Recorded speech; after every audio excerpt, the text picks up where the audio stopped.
আসসালামু আলাইকুম। আজ শুক্রবার, জুম্মা মোবারক। প্রিয় বন্ধুরা, আশা করি আপনারা সবাই ভালো আছেন।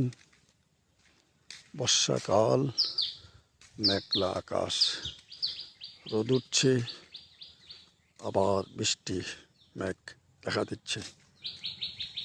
চা বাগান, বৃষ্টির পানিতে দেখুন গাছপালা, বৃক্ষরাজি নতুন রূপ ধারণ করেছে। সব কিছু মনে হয় ঝলঝল করছে এই বৃষ্টির পানিতে।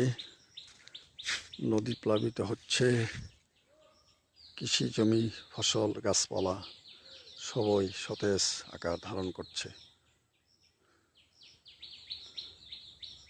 প্রিয় বন্ধুরা, আপনারা দেখছেন